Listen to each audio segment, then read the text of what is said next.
बिशपुर Michael John auditorium में 13वां हस्तकरघा दिवस कार्यक्रम का आयोजन किया गया, जहां झारखंड के महामहिम राज्यपाल संतोष कुमार गंगवार मुख्य अतिथि के रूप में शामिल हुए। वहीं कई बुनकर महामहिम राज्यपाल के हाथों सम्मानित भी हुए। Weavers development and research organisation के द्वारा यह कार्यक्रम का आयोजन किया गया था, जिसमें झारखंड समेत विभिन्न राज्य से बड़ी संख्या में बुनकर कारीगर यहां पहुंचे थे। इसके अलावा कई मुख्य लोग भी इस कार्यक्रम में आए। वहीं 2015 में देश के प्रधानमंत्री नरेंद्र मोदी द्वारा इसे राष्ट्रीय हस्तकरघा दिवस घोषित किए जाने के बाद संगठन हर साल देश के अलग अलग शहरों में इसका आयोजन कर रहा है। महामहिम राज्यपाल संतोष कुमार गंगवार ने राष्ट्रीय हस्तकरघा दिवस पर कहा कि हस्तकरघा केवल एक कला नहीं, बल्कि यह हमारी सभ्यता, संस्कृति और परंपरा का जीवंत प्रतीक है। यह धागा और हर बुनाई हमारी लोक कथाओं तथा रीति रिवाजों की अनूठी कहानी कहती है। यह आयोजन सिर्फ सांस्कृतिक विरासत का उत्सव नहीं, बल्कि उन लाखों बुनकर परिवारों का सम्मान भी है जो आत्मनिर्भर भारत की नींव को मजबूत कर रहे हैं। वहीं कार्यक्रम की अध्यक्षता कर रहे भाजपा के वरिष्ठ नेता अनंत साहू ने कहा कि पहली बार जमशेदपुर इस तरह के भव्य कार्यक्रम आयोजन किया गया, जिससे देश के विभिन्न राज्य से बुनकर पहुंचे थे।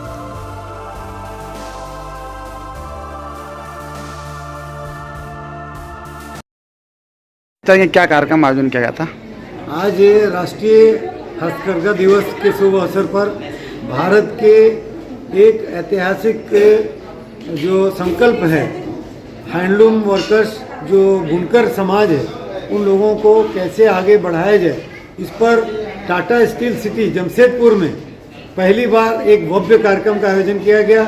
इस कार्यक्रम में महामहिम राज्यपाल महोदय आदरणीय श्री संतोष गंगवार जी मुख्य अतिथि के रूप में सभी ऐसे बुनकर समाज के कार्यकर्ता और प्रतिनिधियों को संबोधित किए और उन्होंने कहा कि तकनीकी और व्यापार और इनका जो बीच का जो गैप है, उसको कैसे आगे मजबूती से पाटा जाए और इनको सबलता कैसे प्रदान किया जाए, उस पर उन्होंने बहुत प्रकाश डाला। और आदरणीय महामहिम जी ने एक और बात कही कि देश के प्रधानमंत्री आदरणीय नरेंद्र मोदी जी जिस तरह से लोकल फॉर वोकल और वोकल फॉर लोकल खादी और बुनकर का जो बने हुए वस्तुओं का और तमाम वस्त्रों का सेवन करने का जो अपील किया है, उसको और ताकत के साथ सभी जन जन को अपनाने के लिए एक यहाँ से संकल्प लेने का एक उन्होंने प्रेरणा दिया है।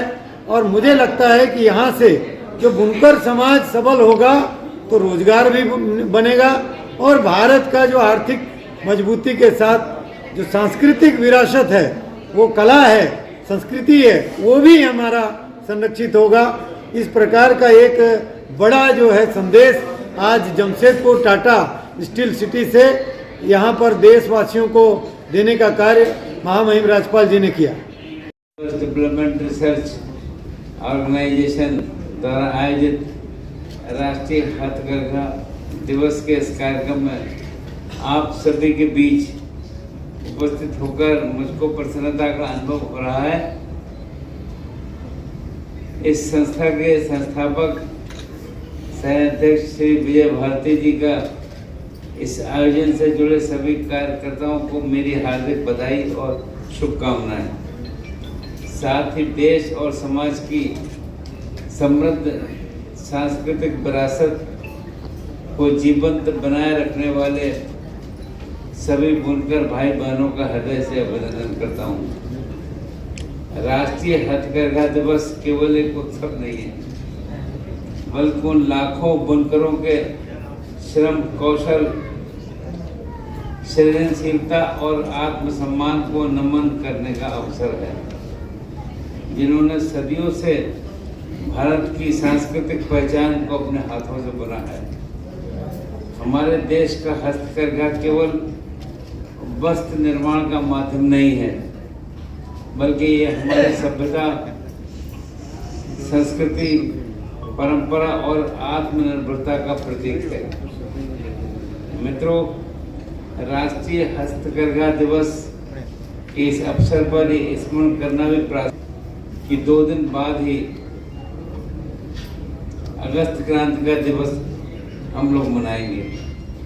वर्ष 1942 में 9 अगस्त को भारत छोड़ो आंदोलन का आह्वान हुआ था, जिसने स्वतंत्रता संग्राम को नई दिशा और ऊर्जा प्रदान की थी। उसी दौर में चरखा, खादी और हस्तकरघा केवल वस्त्र निर्माण के साधन नहीं थे, बल्कि स्वदेशी आत्मनिर्भरता और राष्ट्रीय स्वाभिमान के मजबूत प्रतीक बन गए थे। ध्यान है कि महात्मा की सांस्कृतिक पहचान की समृद्ध बनाता है।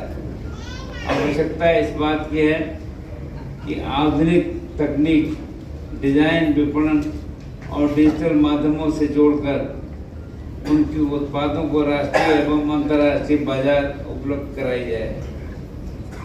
सार्वजनिक जीवन में लंबे समय तक कार्य करने के दौरान मुझे बुनकर समाज के बीच जाकर उनकी समस्याओं को निकट से समझने का, उनके हितों के लिए कार्य करने का अब मुझको अवसर मिला और मुझे प्रसन्नता है कि भारत सरकार ने मुझे वस्त्र मंत्री, टेक्सटाइल मिनिस्टर के रूप में काम करने का सौभाग्य भी प्राप्त हुआ। ये मेरे लिए विशेष है कि मेरे कार्यकाल में राष्ट्रीय हस्तकरघा दिवस मनाने की पहल प्रारंभ हुई और जिसका उद्देश्य देश के बुनकरों में श्रम, कौशल और योगदान को राष्ट्रीय स्तर पर सम्मान देना तथा हस्तकरघा क्षेत्र को नई पहचान प्रदान करना। मैं भली भांति जानता हूँ कि बुनकर केवल वस्त्र नहीं बुनता, बल्कि अपने परिवारों के सपने और अपनी संस्कृति की विरासत और राष्ट्र की पहचान को भी सहेजने का काम करता है। उनकी आजीविका को मजबूत करना, उन्हें बेहतर बाजार दिलवाना, प्रशिक्षण और आधुनिक तकनीक तथा सामाजिक सुरक्षा उपलब्ध कराना हम सबकी सामूहिक जिम्मेदारी है। आदरणीय प्रधानमंत्री श्री नरेंद्र मोदी जी के नेतृत्व में केंद्र सरकार ने देश के कारीगरों, बुनकरों, शिल्पकारों और पारंपरिक उद्योगों को मजबूत बनाने के लिए अनेक महत्वपूर्ण पहल की है। वोकल फॉर लोकल, आत्मनिर्भर भारत, पीएम विश्वकर्मा योजना जैसी पहले पारंपरिक कौशल को नई पहचान और नए अवसर प्रदान कर रही है। माननीय प्रधानमंत्री जी निरंतर इस बात पर बल देते हैं कि भारत की पारंपरिक कला और हस्तशिल्प केवल हमारी विरासत नहीं, बल्कि विकसित भारत की आर्थिक शक्ति भी बन सकते हैं। ये हम सभी का दायित्व है कि हम अपने स्थानीय उत्पादों को अपनाएं और बुनकरों के श्रम का सम्मान करने का काम करें। आज आवश्यकता केवल उत्पादन बढ़ाने की नहीं, बल्कि बुनकरों की आय बढ़ाने की भी है। इसके लिए डिजाइन, नवाचार, गुणवत्तापूर्ण उत्पादन, ई-कॉमर्स, ब्रांडिंग, कौशल उन्नयन तथा युवाओं की भागीदारी अत्यंत आवश्यक है।